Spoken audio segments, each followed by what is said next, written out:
Evangelho segundo o Espiritismo, capítulo 18. Muitos os chamados e poucos os escolhidos. Item 3, a porta estreita. E o item, que é um trecho de Mateus, comentado pelos Espíritos no item 5, que termina dizendo isso: há poucos escolhidos e muitos chamados, né? Mas eu, refletindo aqui sobre o Evangelho, sobre o Espiritismo, sempre que eu vejo essa frase, eu me lembro de um livro psicografado por Chico Xavier, chamado Nosso Lar. Alguém já leu Nosso Lar? Já ouviram a radionovela? Tem no YouTube, você bota assim, radionovela espírita Nosso Lar. Vale a pena, você escuta todinho, 24 capítulos. Assim como o pessoal que está acompanhando nossos evangelhos, é só botar lá no YouTube Transmutação Renata, e tem lá toda semana esses evangelhos que a gente tem gravado. E lá, Sérgio e Rogério, Marcos, o ministro Clarencio fala assim: na terra se fala muito que muitos são chamados e poucos os escolhidos, mas eu acho que era melhor dizer: muitos são chamados, mas poucos atendem ao chamado. Eu acho melhor essa, porque vamos para ponto simples. Ontem eu estava num evento e olhando para as pessoas conversando, eu gosto muito de ver o pitoresco, porque a gente está no dia a dia. Que adianta trabalhar a reforma íntima, que é só quando aparecer uma obra de grande destaque, por exemplo, para a Madre Teresa de Calcutá ser conhecida como Madre Teresa. Ela já estava idosa numa vida inteira de dedicação a pequenas coisas. De uma junção de pequenas coisas, você vê uma grande coisa. É uma dedicação, é constância, é persistência, é perseverança. Tem que botar fé na gente, é no dia a dia. Até que as grandes coisas para os outros, para nós, sejam simples coisas, porque a gente já tem o hábito de fazer. Então eu gosto de tentar ver Deus em tudo, especialmente nas pequenas coisas. E ontem, quando eu digo Deus, eu penso as lições. Deus aparece falando com a gente a todo momento, né? As coisas estão no mundo, basta você querer pegar. E dizem também que a voz da sabedoria chega aos ouvidos do entendimento. Se minha cabeça, minha mente está fechada, eu não vou entender, mas se ela está aberta, eu vou poder crescer. E aí eu estava dizendo ontem, quando ele fala aqui que vem as sugestões para o bem, aí eu pegar um ponto do cotidiano agora que para alguns está na moda e para outros é algo estranho. Um grupo de jovens estava conversando, jovens assim, todo mundo já formado, já casado, tá? Mas jovem. Aí a menina disse assim: ora, esses dias eu estou sem comer carne, e está todo mundo frescando comigo, dizendo que eu sou vegana. Ela dizia. Para quem não sabe o que é vegano, eu também não entendo muito, mas até onde eu entendo é assim: a pessoa não come carne, nem nada que seja derivado de origem animal, né? Mas é vegetal. E pelo que eu entendi até agora, tem a ver com respeitar a vida, é entender que a vida não é só dos humanos, todo animal é um ser de Deus. Então, evitando viver se alimentando de dor, a pessoa vendo, né, com acompanhamento nutricional e tudo, o que é que substitui, por exemplo, as carnes de animais para sobreviver em respeito à vida, pelo menos o que eu entendi. Eu sei que tem gente que não come carne porque não pode, ou pela questão financeira ou pela questão física, mas nesse caso eu vejo que uma vertente que está predominando é o respeito à vida, o respeito aos animais, evitar o sofrimento. Eu acho que todo mundo já viu essa coisa ultimamente. E a menina disse isso, né? Ah, eu nem sou vegana, eu como carne quando eu quero, mas as pessoas ficam fazendo hora comigo, porque esses dias eu estou sem comer carne, eu até já passei 6 meses sem comer carne, e disse que o pessoal fica dizendo que eu sou vegana, mas eu não sou não. Aí eu fiquei olhando e pensando, então, será que ela está entendendo que ser vegano quer dizer uma tarja negativa? Né? Quer dizer que a pessoa pode frescar por você ser isso? Porque numa primeira linha de entendimento, eu acho que não há nada de ruim, né? Come carne quem quer, na sociedade que a gente vive, e a pessoa que não quer e respeita, acha que isso não agrada, por exemplo, a Deus, ou ela não quer viver do sofrimento, né? Se ela tem outras formas de se alimentar, eu acho que é uma causa que parece nobre, não é? Não parece? Por que isso seria usado como algo pejorativo? Eu fiquei pensando, né? Se a causa é nobre, se é algo que os valores, as intenções são boas, não é isso? Por que isso tem que ser visto como algo ruim? Que uma pessoa fique pensando o que os outros estão achando dela de negativo, porque ela está usando um termo de algum grupo que respeita a vida. Aí fiquei pensando. Aí imediatamente o esposo dela olhou e disse assim: isso é frescura, ou frescura, não comer carne. Eu fiquei novamente pensando, não, come quem quer, né? E não come quem quer, mas quem não quer, que toma como base o respeito à vida e a elisão, né, o afastamento do sofrimento. De novo eu pensei para mim, é uma causa ruim, gente? É ruim? Se o universo é um espelho, a pessoa pensa, se eu, sem necessidade para viver, eu faço sofrer, então o universo vai me devolver isso. Então a pessoa às vezes não quer, não se sente bem, mas eu acho que isso não era para ser pejorativo, mas o que eu entendi é que era, para alguns grupos, falando da maioria da sociedade, é pejorativo. Diz que teve um banco, acho que foi o Bradesco, que fez uma propaganda falando disso, que as pessoas tentassem reduzir, né, por causa do meio ambiente, esse consumo de carne. Diz que foi uma polêmica gigante, o pessoal do agronegócio partiu para cima, não foi? Do Bradesco, ele teve que tirar a propaganda imediatamente e se retratar. Eu pensando, poxa, mas se o princípio é bom, mas a questão das pessoas, bom, mas o princípio nem é impositivo e nem era uma coisa que eu acho que está partindo de uma origem ruim. Mas a pessoa parece que está com vontade de seguir uma coisa que é boa, mas como a maioria do povo acha que é ruim, não é isso? Ela vai, talvez por carência, por baixa autoestima, por achar que só é alguém se agradar aos outros, né? Porque o grupo dela não está se agradando, então ela não faz. Ou seja, se o grupo dela estivesse se agradando, podia ser bom ou ruim, ela fazia. Quantos jovens hoje não entram na droga, sabendo que é ruim, mas como o grupo dele usa, ele usa? Quantas vezes a gente faz coisas que a gente entende que não são adequadas, mas a gente faz pelo meio, pela pressão do meio.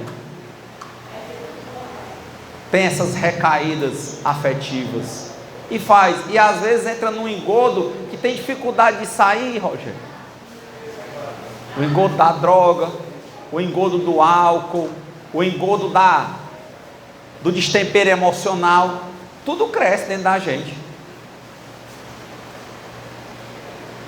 E aí eu fiquei observando e pensando,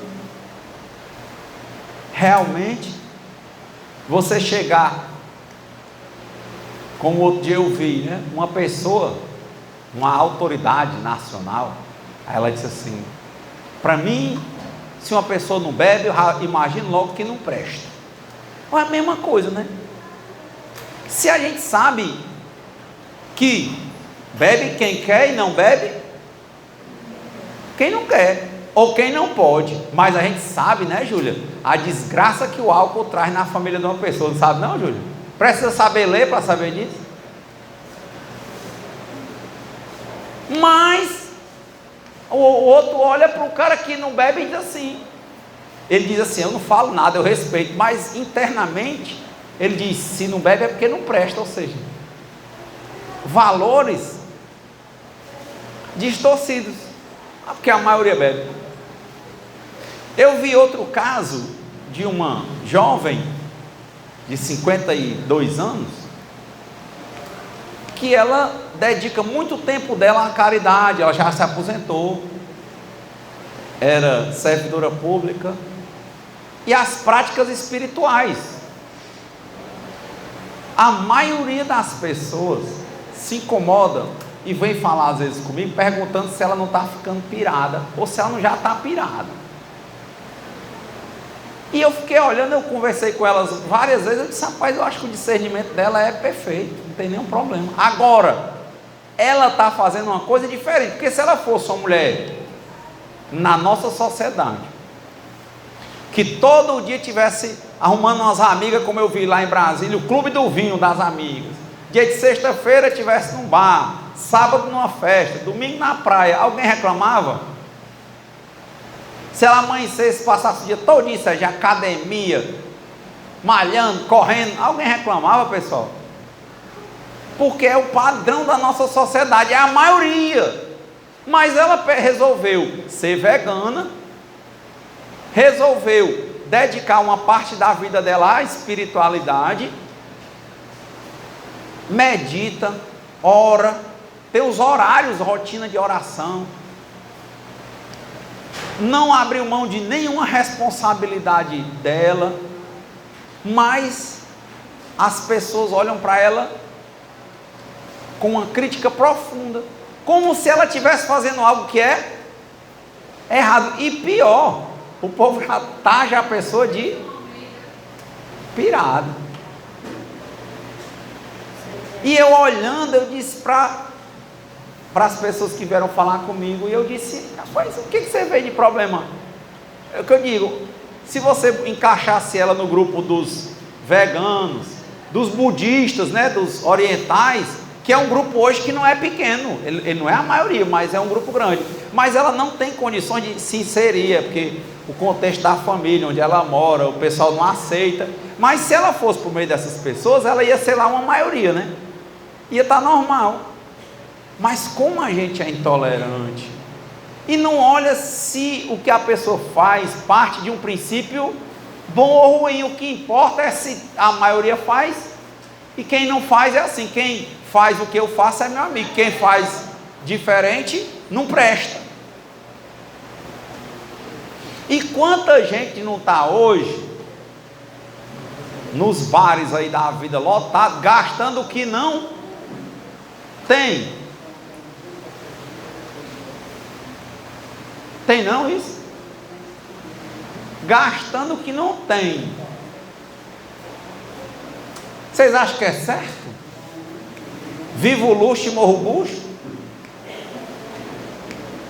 Bebida, bebida, bebida, quando chega vai atrás de um colégio de um filho, gastou o dinheiro. Ou uma pessoa adoece, não tem como pagar. Precisa de várias coisas, ele não tem, mas para farrear ele tem, não tem, Júlia? Porque todo mundo faz, não é porque ele é ruim não. Está vendo a história, ó, como é o evangelho? Muitos os chamados e poucos os escolhidos. E eu estou dizendo que eu gosto é do Clarence, quando ele diz muitos chamados, mas Olha aí, ó. Muitos são chamados, mas poucos atendem ao chamado. Está compreensível o raciocínio ou não é desse jeito? E a gente tem que assumir um papel de preponderância nas nossas vidas, para a gente fazer o que a gente pode fazer, entregar nas mãos de Deus o que a gente não pode fazer. Mas a gente não pode perder a governabilidade das nossas vidas. A gente tem que ter a maturidade, como disse Paulo, de constantemente ver tudo e reter o que é bom. Não é isso que Paulo diz? Analisa tudo, mas retende o que é bom. Então é assim, como eu estava falando, uma coisa simples. Hoje, eu jogava bola assim, direto. 14 anos, muitos dos 14 anos de idade em diante era um negócio por bola. Aí eu deixei de jogar. Com 40 anos, eu voltei um dia a jogar.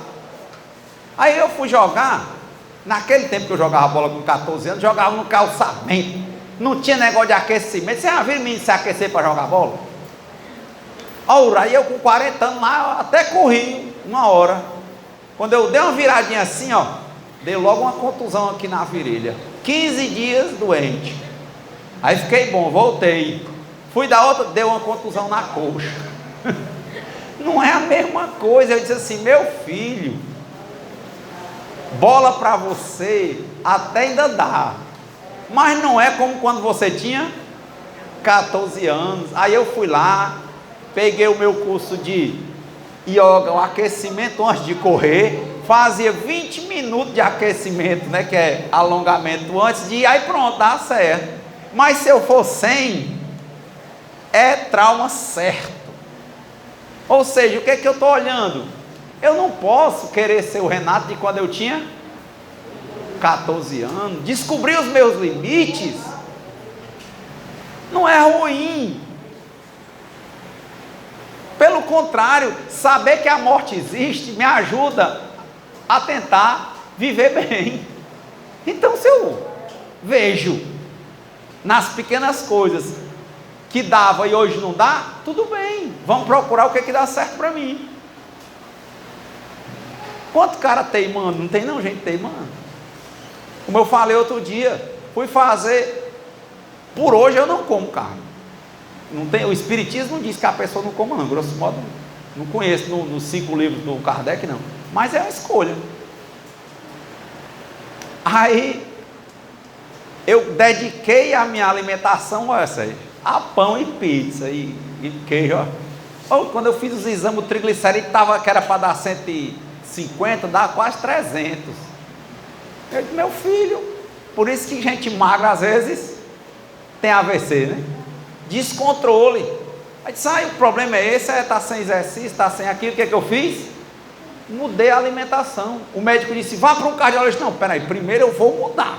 Eu estou vendo que eu estou comendo pão demais. Porque quando eu tinha 14 anos, sabe o que eu fazia? Eu morava numa padaria, saía aquele pão assim, bengala, eu abria um todinho e comia. Todo. Mas hoje, eu estou vendo o quê? Eu não posso mais. Posso? Não. Aí o que eu fiz? Reduz aí pão, se possível. Reduz essa manteiga. Reduz esse queijo amarelo. Vai cortando isso e tal. 1 mês. Depois, se isso continuar, eu vou ao cardiologista. 1 mês. Refiz os exames. De quase 300, que o normal era 150, 130. Pronto. E eu olhei e podia dizer, agora eu vou correr para o pão de novo. Eu digo, não, eu estou entendendo que não dá mais certo para mim. Aí a pessoa disse, rapaz, tu tá magro? Eu disse, baixei 13 quilos. Mas os exames tudo direitinho, não dá mais. Ou seja, nessas pequenas coisas, será que eu não fui chamado, gente? Será que vocês não estão tendo esse chamado também, não? O cara bebia, que era uma beleza, depois começa a beber, bota boneco, quebra as coisas, uma confusão na vida dele. O que é que ele faz? 3 caminhos, né? Que diz que essas doenças, né, como a adicção, qualquer uma delas, só tem 3 Cs, é cadeia, né, é clínica, cadeia e cemitério. E o negócio é progressivo e reversível, de efeitos fatais, mas que antes de matar, desmoraliza. Qual é o cabo que está mesmo na ativa, que ele não perde o nome? É um bebo velho, é um drogado, não é isso? É um nóia. Não tem mais nome não. Aí o cara, rapaz, começou a usar a beleza, né? Era alegre. Quando começou a dar trabalho, ele tem que olhar e dizer assim: bom, esse aqui usa, esse bebe, aquela bebe, mas eu não posso. Não dá certo na minha vida. Qual o problema que tem nisso? Isso é bom ou é ruim? A pessoa está desgraçando a vida dela com uma coisa. Ah, mas antes era legal, mas não é mais.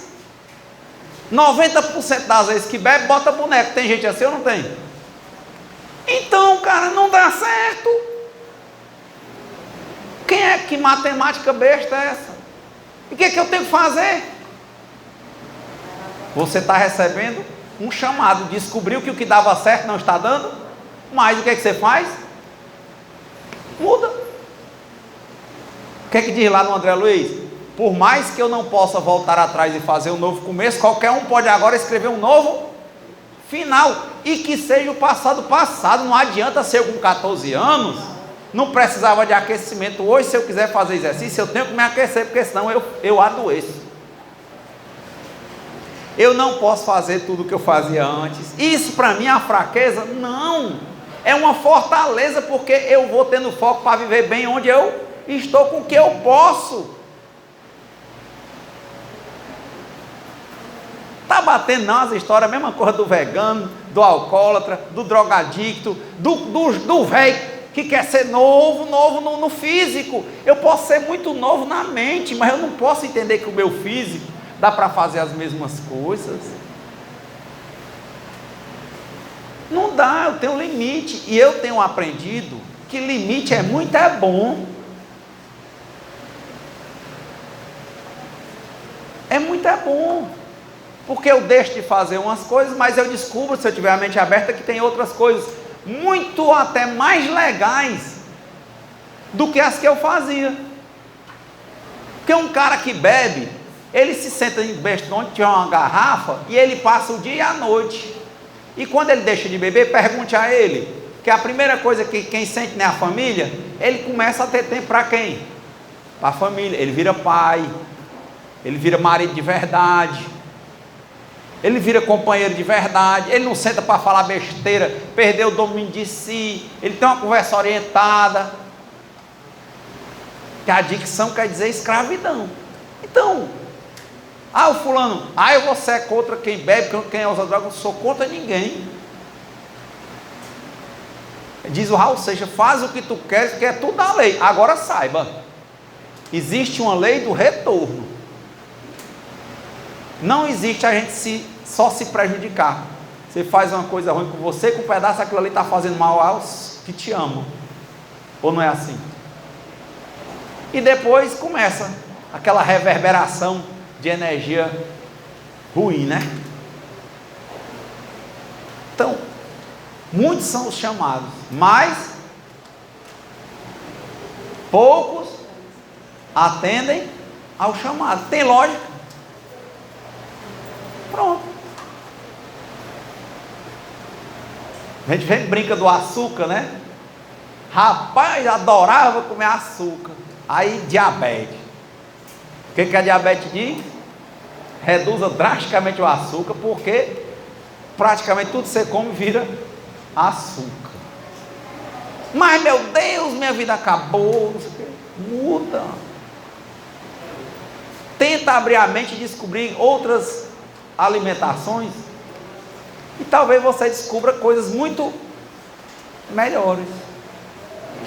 Vem a hipertensão, só gosto de sal, né? Assim tem os opostos, o do sal e o do açúcar, né? Não posso. E eu digo para vocês, por hoje, não sei se amanhã vai ser assim, mas o cara olha assim, Renato, vai beber? Digo, hoje não. Precisa dizer a ninguém posso ou não posso. Eu tenho que dizer para quem? Para mim, né? Não, não. Ele disse, mais tarde. Já. Pronto. Ei, bora empurrar churrasco ali? Vamos. Eu sou obrigado a comer a carne? Não. E assim, dá para ir levando, não dá? Vamos fazer. Bora, Renato. Agora todo dia é pizza e pão. Eu posso, Rogério? Você pode? Não pode. Então, ou eu atendo o meu chamado, ou eu arco com as consequências. Não tem esse negócio de passar em branco. Você diz assim, para Deus nada passa em branco. É mesmo, mas quando você fala dos outros, mas você não pensa que você é diferente, não. Se você não pode comer açúcar que você come, Deus está vendo. Se você não pode comer coisa carregada com sal e você come, Deus está vendo. E o corpo está sentindo. Só que o impacto não é agora. Não pode jogar a bola sem se aquecer? Não arrisque. Não pode beber? Não beba. Sempre gosto da história do seu Lunga. Sempre gosto daquilo. Que ele estava dormindo e a mulher deu uma cotovelada assim no vasinho dele e disse, Lunga está me dando uma coisa. Ele disse, pois receba. E voltou a dormir. É quando ela sentiu outra pontada, tacou outra cotovelada no vasinho dele. Lunga está me dando uma coisa. Ele disse, eu não já te disse que tu recebesse. Ela disse, mas é uma coisa ruim, Lunga. Pois devolva. Pronto. Então não tem no espiritismo que eu vejo que é fé raciocinada, certo? Da gente entender que uma coisa não é boa e a gente lutar para fazer o que a gente sabe que não é bom. Tem lógica. Era para ser tão simples, não era? Opa, errei. Então, como é que eu faço? Vou acertar. Caí, o que é que eu faço? Levanta.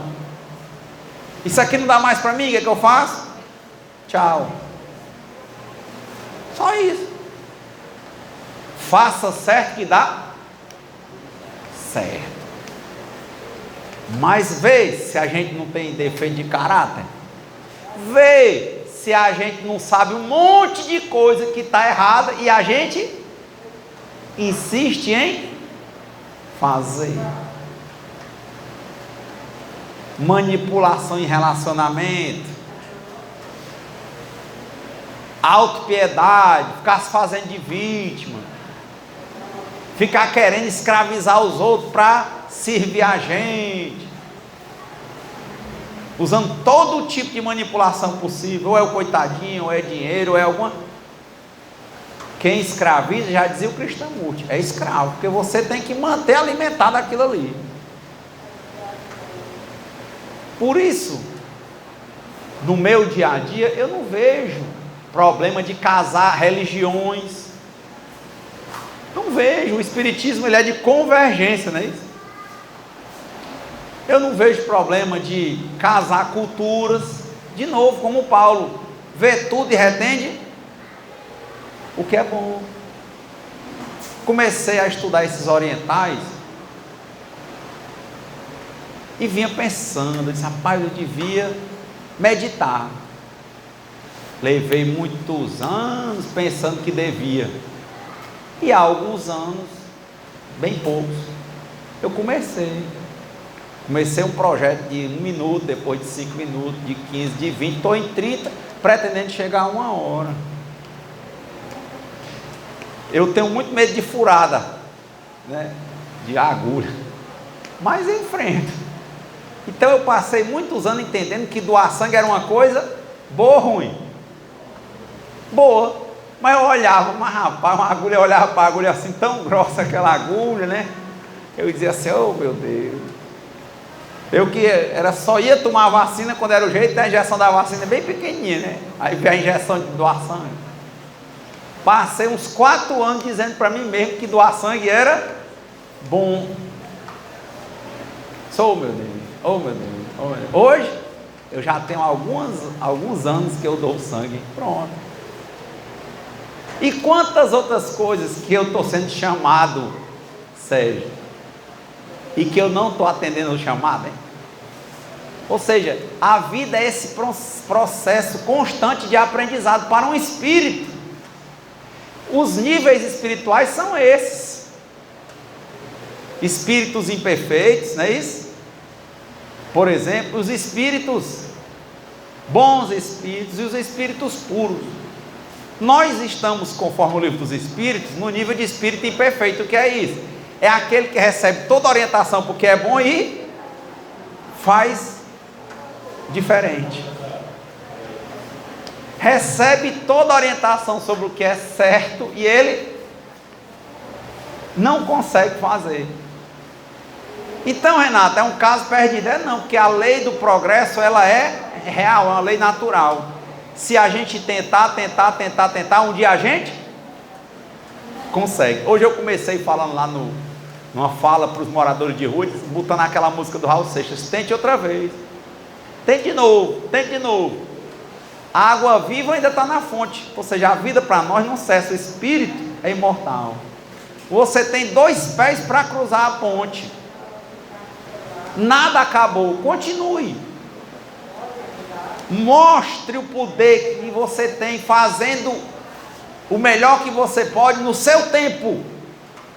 Ninguém vai conseguir ser mais poderoso, porque quem vai com Deus, ninguém pode ser contra. Eu já vi em comunicação de mesa, entidade dizendo: falanges vão vir contra você, e eu pensava, eu ficava calado, eu dizia: mas eu estou com Deus. Se eu tiver mesmo, não for vaidade da minha cabeça, é como o Salmo 90, não é assim? 1000 cairão à tua esquerda, 10.000 à tua direita. Não temerás a seta que voa no meio-dia, nada, pode vir a bala que vier. É o famoso escapar fedendo melhor do que morrer cheirando. Faça certo. Todo dia eu tenho que dizer isso para quem? Para vocês? Não, eu tenho que dizer para quem? Para mim. Isso é reforma íntima. Isso é ferrar. Se nada, não é não? Todo dia. Ó, isso aqui não está legal, vamos ajeitar. É como construir um centro desse. A gente chegou aqui, não tinha reboco, não tinha piso, não tinha banheiro. Era uma casa que não tinha nada, né? Como dizia o Vinícius. Ninguém podia entrar nela não, porque na casa não tinha chão. Ninguém podia dormir na rede, porque na casa não tinha parede. E assim vai. Ninguém podia fazer pipi, porque pinico não tinha ali, né? Assim é a história do Vinícius. Mas não está aí a casa. Tem ventilador, tem reboco, tem azulejo. Eu tive essa oportunidade de ver.